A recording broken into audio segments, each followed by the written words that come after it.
Welcome back. I know I said two videos ago that was going to be the last, but I just have to put this out there. Like I said, the evidence is monumental. There are so many evidence out there, but this is going to be the last video we're making on this topic on the proof that the Igbos in southeastern Nigeria are the real Hebrews of the Bible. This is going to be the very last, and I'm going to put in three things here in this video. Number one, we have dietary restrictions, like the Most High put it, commanded the Hebrews in the Bible. The dietary restrictions can be seen in the book of Deuteronomy chapter 14. However, in Igbo land, for instance, we do not eat vulture. We do not eat vulture or birds of a similar kind. We don't eat them, right? We have the same dietary restrictions. We do not eat things that die on their own. And these are commands that were given by the Most High in the Bible. And again, I want to refer everyone to the book of Deuteronomy chapter 14. That's where the Most High laid this thing out to the Hebrews in the Bible.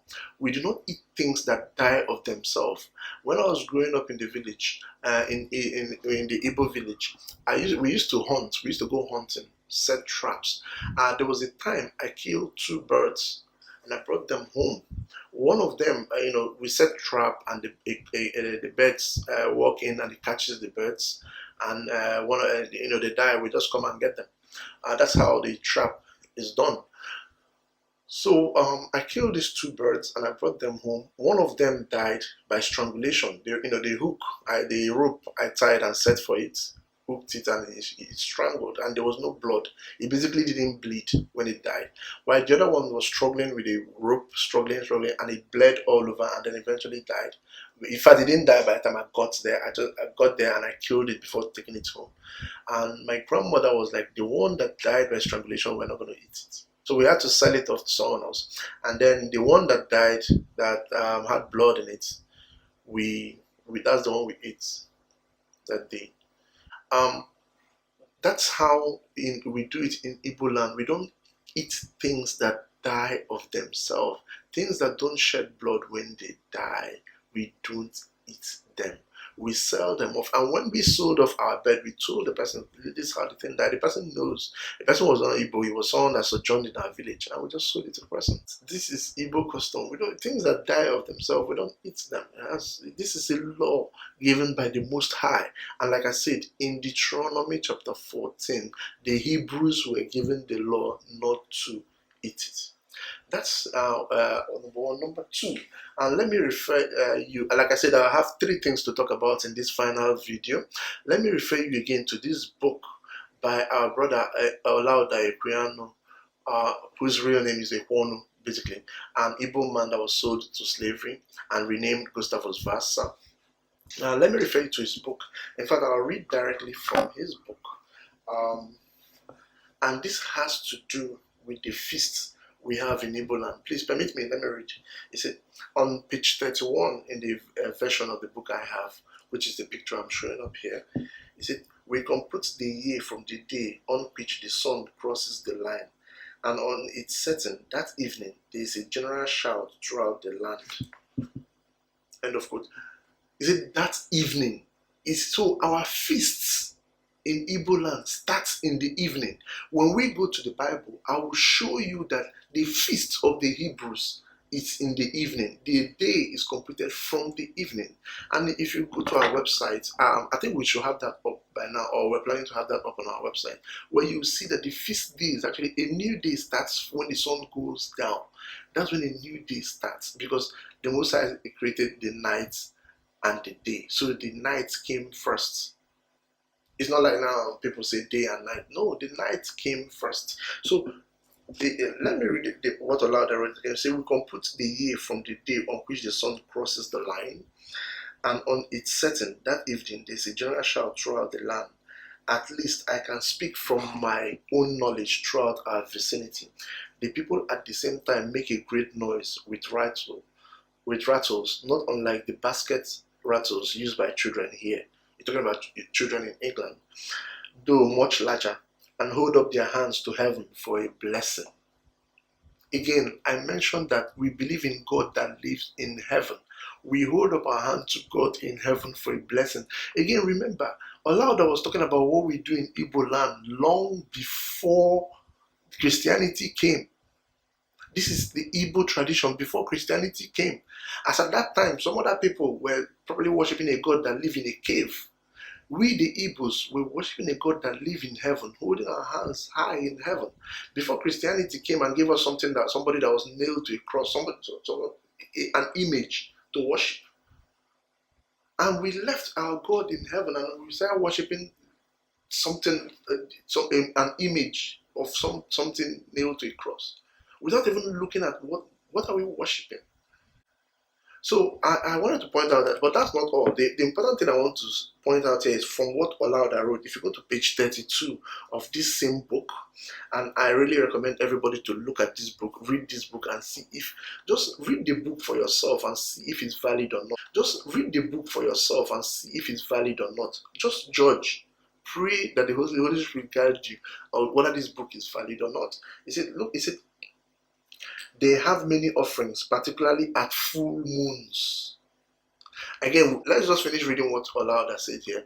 Then we're going to go to the Bible and see what it's being done. He said, they have many offerings, particularly at full moons, generally 2 at harvest before the fruits are taken out of the ground.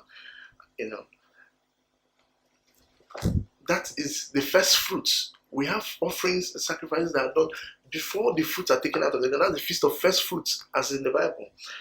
And then when any young animals are killed, sometimes they offer up part of them as a sacrifice. I'm still reading from Olaudah's book. These offerings, when made by one of the heads of the family, serve for the whole. I remember we often had them at my father's, and my uncles and their families have been present. Some of our offerings are eaten with bitter herbs. I'll stop reading Olaudah's book right here. He said some of our offerings are eaten with bitter herbs. Let me show you the offering that is eaten in Igbo land with bitter herbs. How many of you people, Igbo people out there, have heard of Nkwobi? Nkwobi, for those who are not Igbos, anybody who is Igbo or who lives in Nigeria or who has come in contact with Nigerian people must have heard of Nkwobi. You must have heard of it. It's very popular. Now, for those who are not in Nigeria, let me explain what Nkwobi is. Nkwobi is goat meat, usually goat head, prepared with bitter herbs. The herbs that is prepared with it is called utazi. It's a very bitter herbs. When every day in Nigeria, the Igbos are eating this Nkwobi. We eat it. It's something that we are known for. In fact, I'll put up a picture of an Igbo people eating the Nkwobi, or just go to the internet and type Nkwobi. It's very popular. It's a known Igbo grill, roasted goat head with bitter leaves. The name of the bitter leaves is called utazi. That's what we call Igbos. We eat it every day. But we do not know that this is biblical.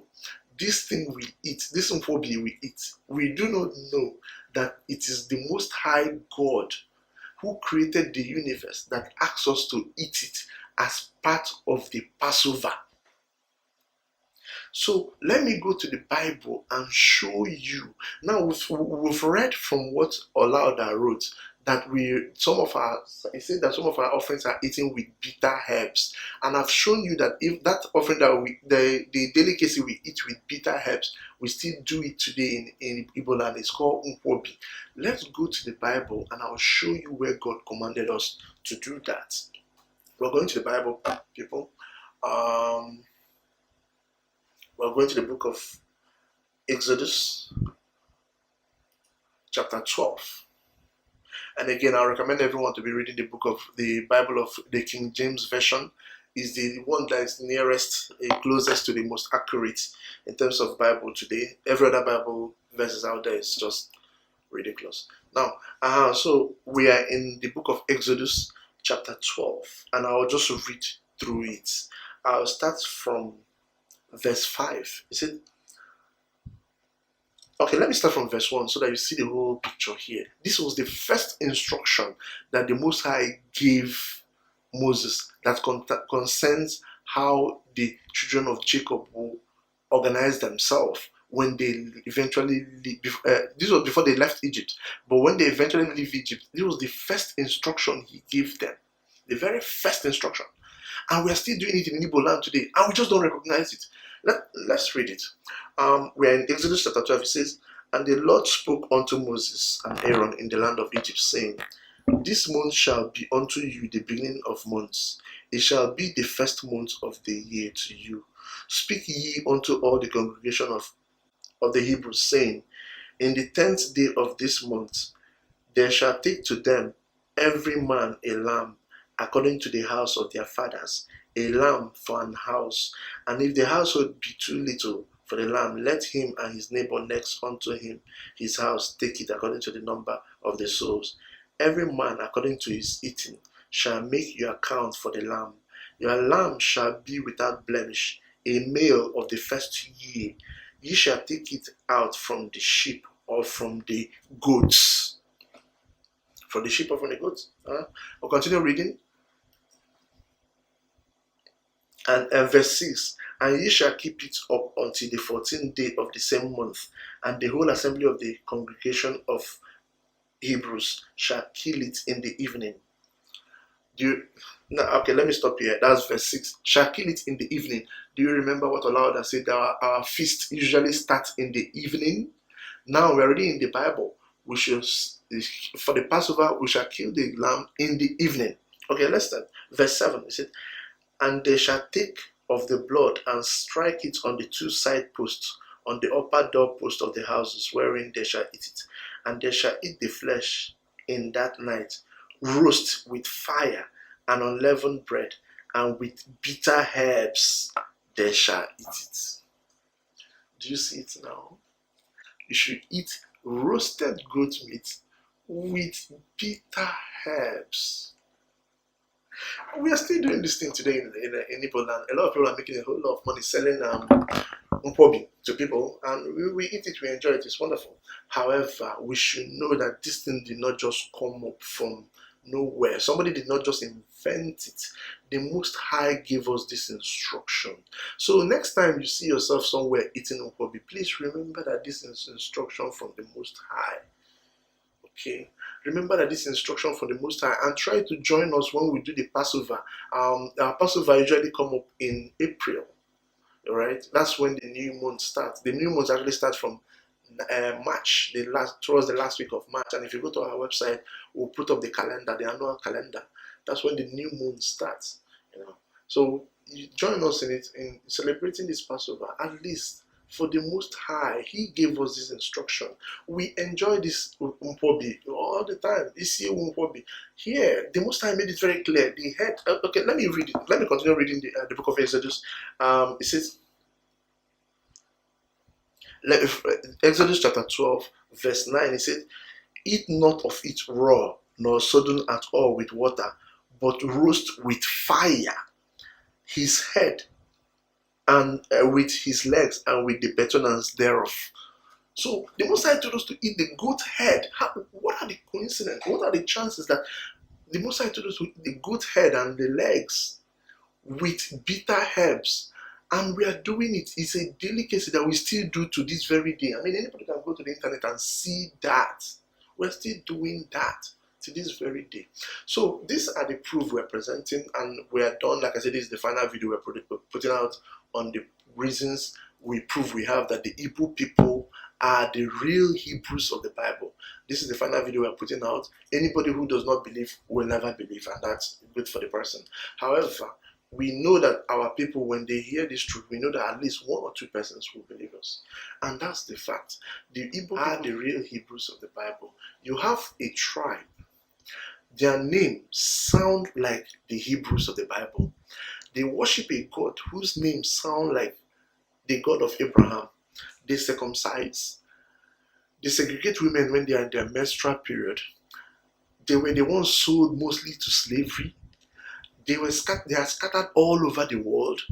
They have a Levitical order, an order that is an order of priests that is hereditary. Not just anybody can come and become a priest and be collecting tithes. like I said, they are the ones sold mostly to slavery. They practice the dietary restrictions. The evidence are piling up. I don't even, I've lost track of the number of evidence we've given you here. So, if for those who want to believe, may the Most High guide you in your decisions. However, for those who want to doubt, good for you. That's whatever you decide, that's up to you. However, we put it out there for our people to know that we are the people of the Bible. And the question now is, what do we do? I mean, since if we are the people of the Bible, what do we do? Do we go to Israel and tell them to give us a plot of land? No, we don't do that. That's ridiculous. Because the people now over in the state of Israel are not. They stole that identity. Revelation chapter 2 verse 9 said it very clearly that they are not. And they themselves, I mean, kudos to them. Most of them made it very clear that they are not. They are from the line of Japheth. In our website, we have the world families where we divided the 3 sons of Noah and their children to this very day. We have it there on our website. So what do we do now, knowing that we are the real Hebrews of the Bible? Is very simple. We have to return to the worship of our God. You see, when the Most High made a covenant with Abraham, he said we should circumcise our children, and that circumcision will be a token for the covenant. That covenant is still valid. Even if you're not circumcised, you can be today if you want to be. But the most important thing is, this is a token of the covenant we have made with the Most High, and it's still valid because it's binding forever. Is the sun and moon still up there? If they are still up there, then that covenant is still binding. We have to return to the worship of the Most High, and that's what we try to do in our community. So how do we come back to the Most High? First of all, we have to realize the Most High's real name. He has a name. And the next video we'll put out here will be the true name of our Most High. Please watch out for that video, or you go to our website. We usually write those things. I think it should be up on our website anytime soon. We'll put the name of our Most High. You have to, first of all, call him by his real name. Number 2, you have to know the calendar of the Most High. He has a calendar. That means you have to know, observe the Sabbath. You don't have to work on the 7th day. The 7th day is the day that most people call Saturday. Usually it starts from Friday evening when the sun goes down on Friday, and it ends when the sun goes down on Saturday. That's the 7th day. You don't work that day. You don't do anything. You don't even go to the market to buy things to eat. You buy the things before and prepare it to eat. That the only work you should do that day is work related to what you are going to eat, like food, cooking food for yourself to eat. That's the only thing you should do. Then you observe the feasts of the Most High. And like I said, these feasts are important because the angels are doing it in heaven. So we'll have to join them. So you have to observe the feast of first fruits, the new moon. And again, in our website, we will name these things, the particular days that are new moon. In our website, we're going to put, it's not up yet, but we're going to put documentation on this, and we put the biblical support to this. So we will return to the worship of the Most High. First of all, we have to keep the commandments of the Most High. We call on the Most High by name. Please stop calling God Jehovah or Yahweh, all those nonsense that we call. That's not the name of our God. His name is I Am That I Am. Go and look up Exodus chapter 3 verse 13. His name is I Am That I Am. Now, we have to start worshiping God in the way He wants to be worshipped. We observe the feast of the Most High, we observe the Passover, we observe the new moons and other feasts, that the first fruits and every other thing that He has laid out for us. That's the way He wants to be worshipped, and He has laid it out and ordained it for us. And that's why we are bringing out these videos, so that our people will look at this and find their way back to God. We have the Bible, we have the scriptures. And when I say scriptures, I mean the extra biblical books that were not allowed in the Bible. Those books that are called Apocrypha, and the book of Enoch, the book of Jubilees, and the book of Joshua. We have those things to guide us. So our tribe, like I said, is proof to the whole world that the Bible is true. Here you have this African tribe doing this particular thing that the Bible said even before they saw the Bible. It is proof that the Bible is true. And a lot of people are being faced with it, whether is the Bible really true, or the Jewish people really make it up and everything. Of course, the Jewish people made up their identity, but the Bible itself is true. And our tribe is proof that this is so. And again, the rest of the world, you're welcome.